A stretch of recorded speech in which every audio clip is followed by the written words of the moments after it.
Hello बच्चों, Shri Amichand ITI Buhana के YouTube channel में आपका स्वागत है। वर्कशॉप कैलकुलेशन प्रथम वर्ष का रिवीजन सीरीज चल रहा है, जिसके अंदर अपन ने अभी तक 3 वीडियो देख चुके हैं। तीनों वीडियो में आप लोगों ने लाइक भी काफ़ी दिए हैं, सब्सक्राइब भी किया है और कमेंट भी काफ़ी प्राप्त हुए हैं, जिसके लिए मैं आपको धन्यवाद देता हूँ। ये त्रिकोणमिति सीरीज का चौथा वीडियो है, जिसके अंदर आज हम एक त्रिकोणमिति के प्रायोगिक उपयोग के बारे में पूछेंगे।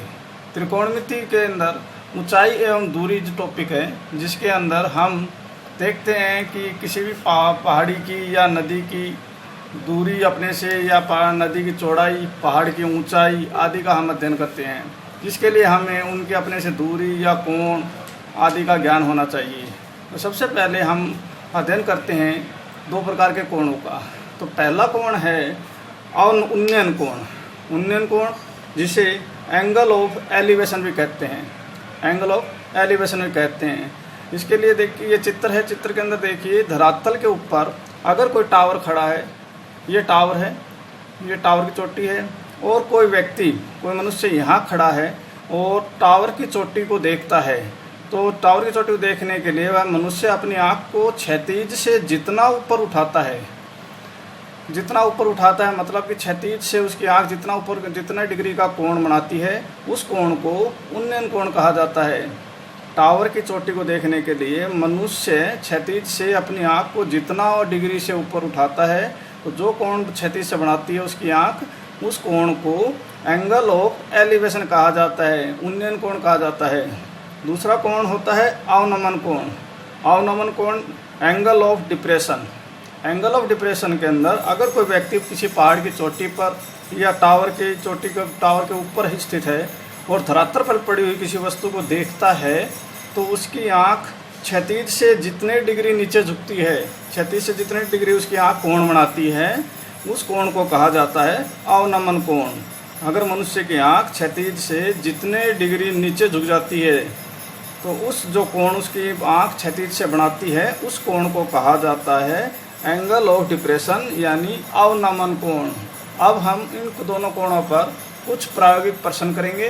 देखिए, त्रिकोणमिति सीरीज के अंदर अभी तक हम 52 प्रश्न कर चुके हैं। 53 नंबर का प्रश्न है कि समतल पर स्थित किसी बिंदु से किसी टावर का उन्नयन कोण 30 डिग्री है तथा उस बिंदु से 72 मीटर टावर की ओर चलने पर यह कोण 60 डिग्री हो जाता है, तो टावर की ऊंचाई ज्ञात कीजिए। इसके लिए हम डायग्राम बनाते हैं कि ये अब धरातल है, धरातल के ऊपर यहाँ टावर है और कोई व्यक्ति इस जगह पर खड़ा है। वह व्यक्ति इस टावर को इस तरीके देख रहा है और उसकी व्यक्ति की आंख पर जो उन्नयन कोण बन रहा है, वह बन रहा है 30 डिग्री। टावर है ए,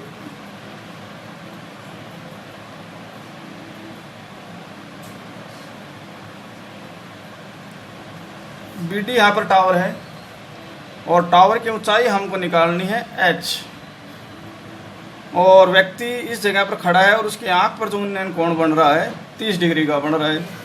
तो टावर के ये समकोण त्रिभुज हमारे पास आ गया ABD, ये समकोण त्रिभुज आ गया। अब व्यक्ति बिंदु A से चलता है टावर की ओर, तो यहाँ से चल करके व्यक्ति इस जगह पर आ जाता है। चलता है कुल 72 मीटर, 72 मीटर व्यक्ति चलता है, और अब उस व्यक्ति की आँख से और टावर का जो उन्नयन कोण है वो हो जाता है 60 डिग्री। ये उन्नयन कोण हो गया 60 डिग्री। हम ये मान लेते हैं कि टावर से अब व्यक्ति की दूरी है x मीटर। टावर से व्यक्ति की दूरी है x मीटर। तो इस प्रकार हमारे पास 2 समकोण त्रिभुज आ गया। एक समकोण त्रिभुज हमारे पास आया AOB। तो ये हमारा प्रश्न है, उसका डायग्राम हमने तैयार कर लिया है। और प्रश्न का मैं फिर से एक बार रिवीजन करता हूँ, उसके अनुसार आपको डायग्राम भी समझा देता हूँ कि समतल पर स्थित किसी बिंदु से किसी टावर का उन्नयन कोण 30 डिग्री है, तो ये हमने बी डी टावर माना है और ये माना है कि हम बिंदु ए पर खड़े हैं और हमारी आँख जो है टावर की चोटी से उन्नयन कोण 30 डिग्री का बना रही है। उसके बाद प्रश्न फिर आगे बढ़ते हैं। उस बिंदु से 72 मीटर टावर की ओर चलने पर यह कोण 60 डिग्री हो जाता है। अब बिंदु ए से हम चल करके बिंदु सी पर आ गए हैं और अब हमारी आँख का टावर की चोटी से जो उन्नयन कोण है वो 60 डिग्री हो गया है। तो टावर की ऊंचाई ज्ञात कीजिए। टावर की ऊंचाई यानी बी डी हमें ज्ञात करनी है। तो बच्चों उसके लिए हमारे पास दो समकोण त्रिभुज आ गए हैं। एक तो समकोण त्रिभुज ए बी डी, दूसरा समकोण त्रिभुज हमारे पास आ गया सी बी डी। अब हम सबसे पहले समकोण त्रिभुज ए बी डी पर विचार करते हैं। तो त्रिभुज ए बी डी में ए बी डी के अंदर हम देखेंगे कि ए बी है आधार है और ए बी बराबर है x प्लस 72 और बी डी ऊंचाई है वो है h। तो इसके अंदर अगर हम लगाएंगे तो टेन हमको पता है टेन थीटा बराबर होता है लंब बटे आधार, लंब बटे आधार।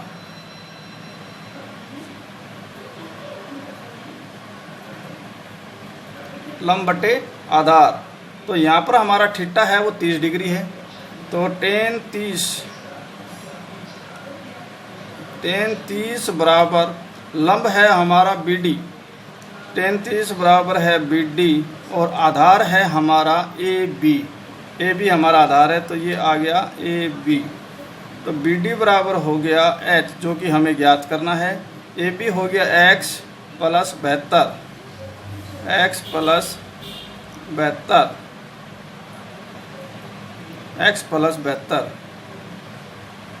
टेन 30 का मान हम रख देते हैं 1/√3 बराबर h बटे x प्लस 72।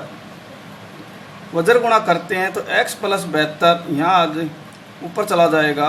तो इस समीकरण से h का मान हमें ज्ञात होगा x प्लस 72 बट्टे √3, x प्लस 72 बटे √3 ये हमें ज्ञात हो गया x प्लस 72। ये समीकरण नंबर 1 हमारे पास आ गया। अब हम आगे त्रिभुज लेंगे सी बी डी। त्रिभुज सी बी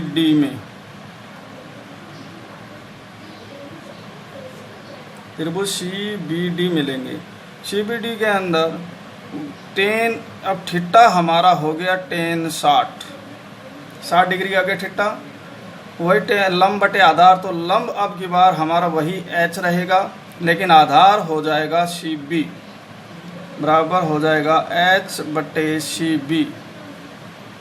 तो टेन 60 का मान है √3 बराबर h बटे ये हो जाएगा आपका सी बी, ये सी बी हो जाएगा और सी बी का मान है हमारे पास x। सी बी का मान है x। वज्र गुणा करेंगे, वज्र गुणा करने पर h बराबर आ जाएगा x √3। ये समीकरण नंबर 2 आ जाएगा। तो यहाँ पर हम देखते हैं h का मान आता है x प्लस 72 बटे √3। यहाँ पर हम देखते हैं h का मान आता है x √3। तो समीकरण 1 व 2 दोनों बराबर है। तो 1 व 2 से समीकरण 1 व 2 से बराबर कर देंगे। तो x प्लस 72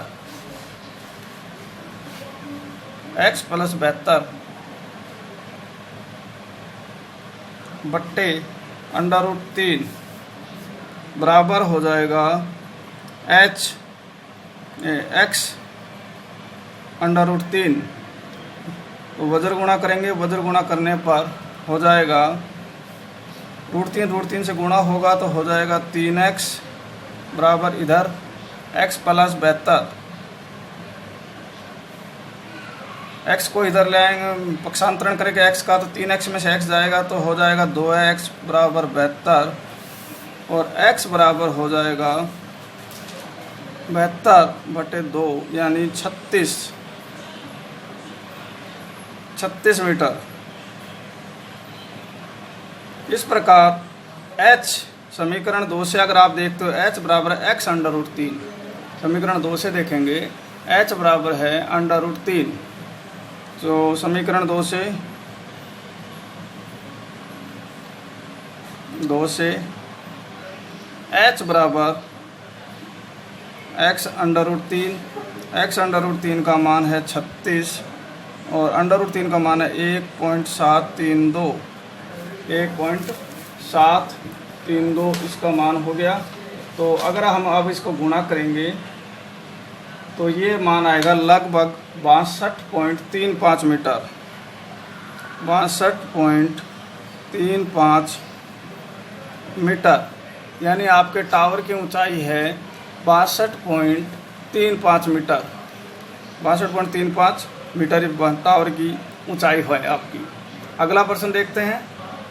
तो 53 नंबर के प्रश्न के अंदर हमारा उत्तर आया 62.35। अब प्रश्न संख्या 54 देखते हैं हम। 54 में लिखा है कि एक समकोण त्रिकोण जिसकी भुजाएं 1 मीटर है की ऊंचाई ज्ञात कीजिए। एक समभुज, समकोण नहीं समभुज त्रिकोण जिसकी भुजाएं 1 मीटर है की ऊंचाई ज्ञात कीजिए। समभुज यानी जिसकी तीनों भुजाएं बराबर हैं, उस त्रिभुज की ऊंचाई हमको ज्ञात की हुई है, जबकि भुजा हमको दी हुई है। तो प्रश्न फिर पढ़ देता हूँ कि एक समभुज त्रिकोण जिसकी भुजाएं 1 मीटर है की ऊंचाई ज्ञात कीजिए।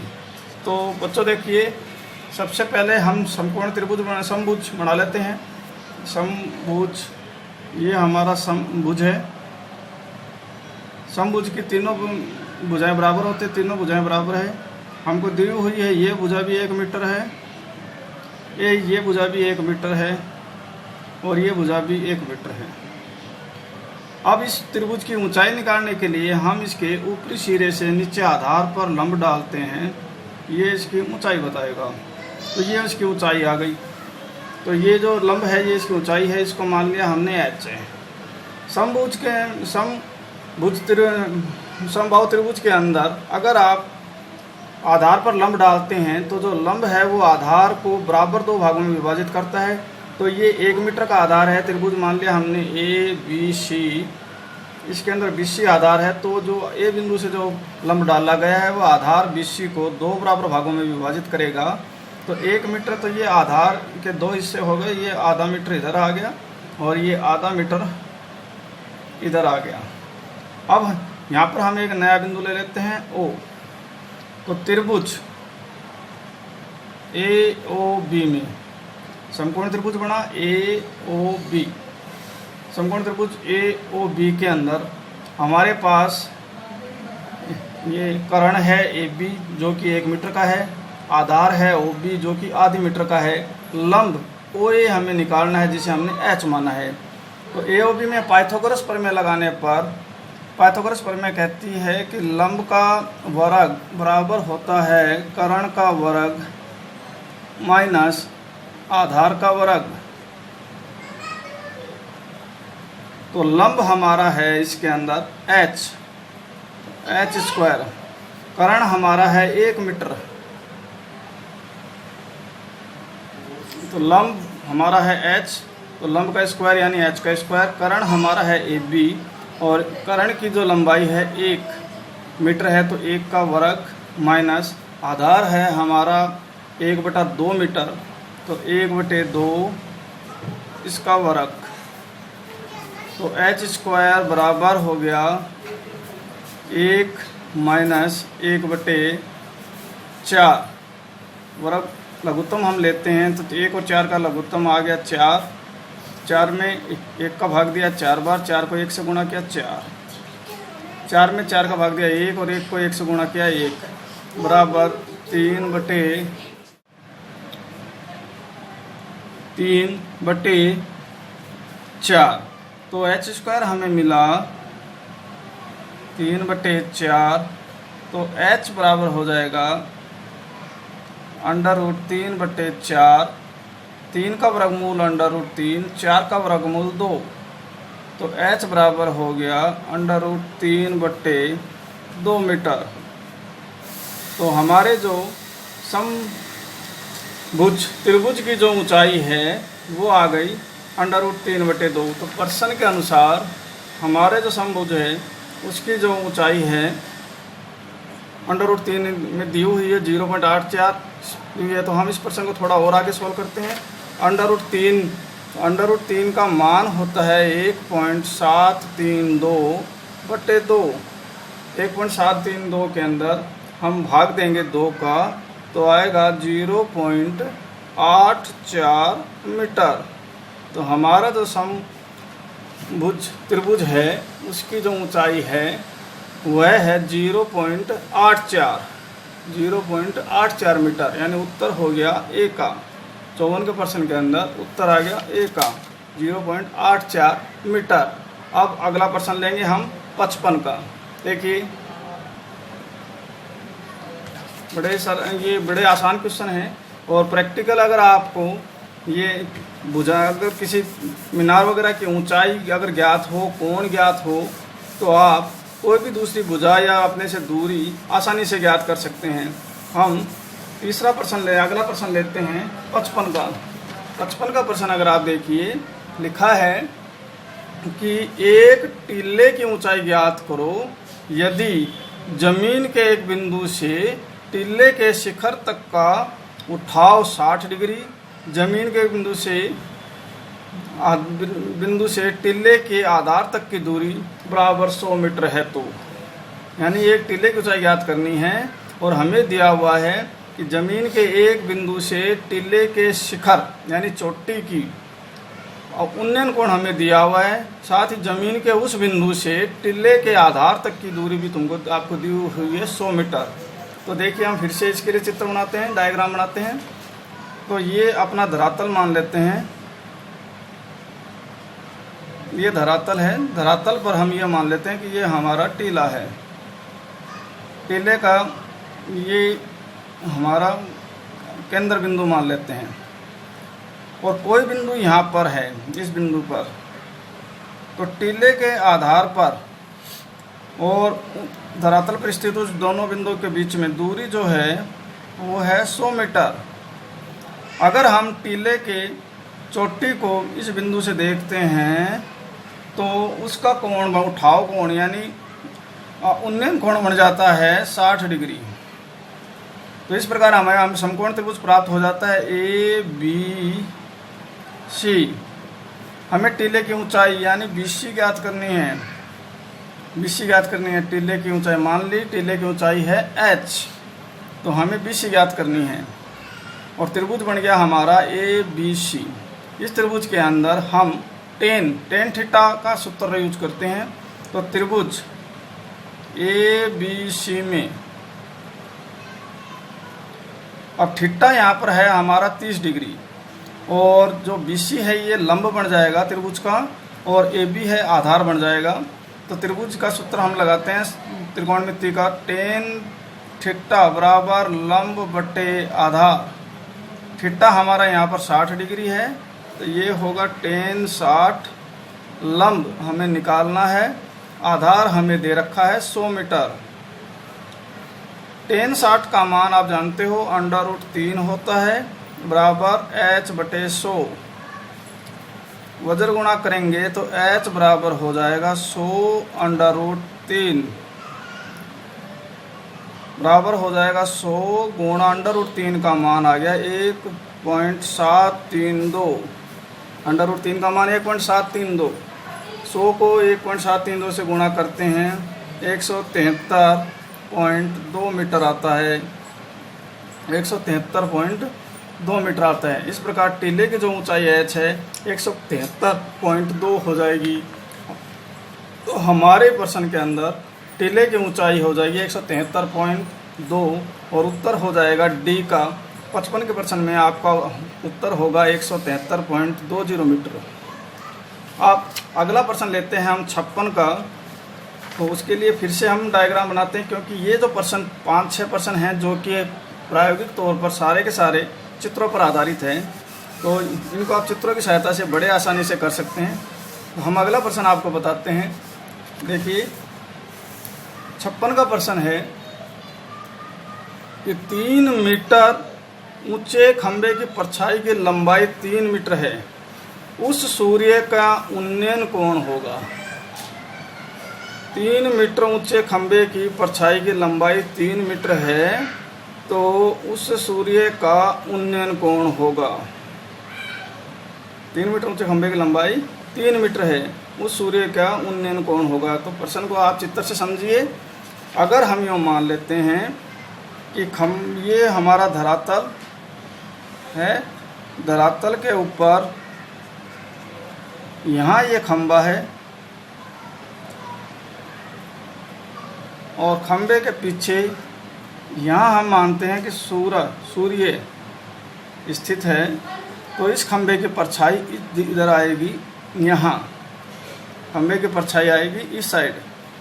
तो ये बिंदु ए के पर हमने मान लिया कि खंभा स्थित है और ए से लेकर के बी तक खंभे की परछाई जा रही है, और बिंदु सी को हमने मान लिया कि सी पर सूर्य स्थित है, बिंदु सी पर सूर्य स्थित है।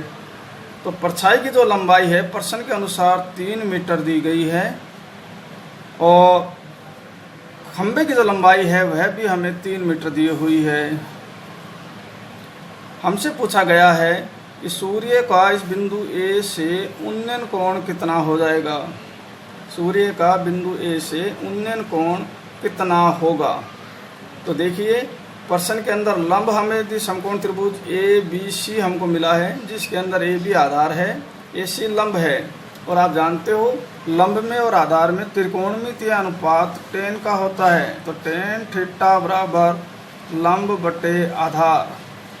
अब थीटा हमको निकालना है, तो tan थीटा बराबर लंब 1 बटे 1। तो tan थीटा बराबर हो गया 1, तो थीटा बराबर हुआ tan इनवर्स 1।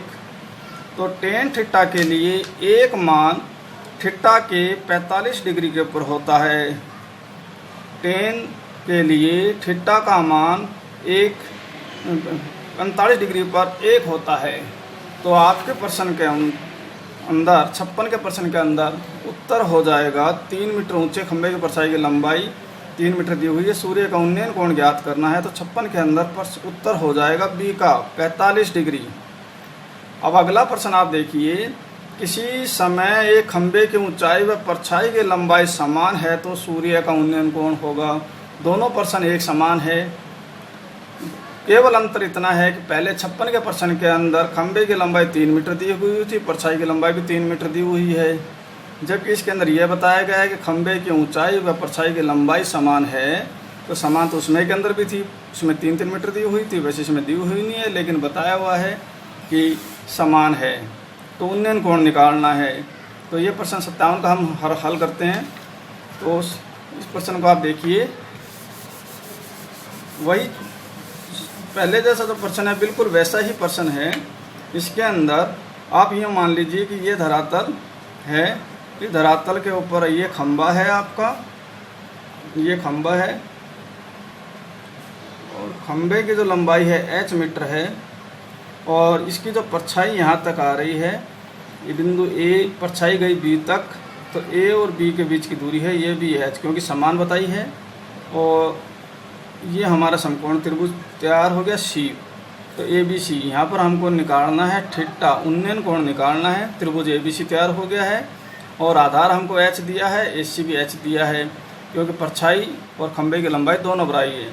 तो वही सूत्र हम लगाते हैं कि tan थीटा बराबर लंब बटे आधार। तो लंब हमको दिया हुआ है h, और आधार भी हमें दिया हुआ है h। तो tan थीटा बराबर h बटे h, h से h कट जाएगा, आ गया 1। तो टेन थीटा का मान 1 45 डिग्री पर होता है। तो यहाँ थीटा बराबर आ गया टेन इनवर्स 1। तो थीटा का मान आ गया 45 डिग्री। 45 डिग्री पर टेन थीटा का मान 1 होता है, तो इसका उत्तर भी 45 डिग्री आएगा। तो प्रश्न के अंदर आपका जो उत्तर ऑप्शन होगा वह होगा सी का। तो इस प्रकार बच्चों आपकी त्रिकोणमिति सीरीज पूरी हो गई है, जिसके अंदर मैंने 57 महत्वपूर्ण प्रश्न कराए हैं। आप इन प्रश्नों को देखिए, और अगर मेरा वीडियो आपको पसंद आता है, आपके लिए लाभदायक होता है, तो मेरे वीडियो को शेयर ज़रूर कीजिए, लाइक कीजिए। धन्यवाद। अगले वीडियो के साथ हम जल्दी ही मिलेंगे। धन्यवाद।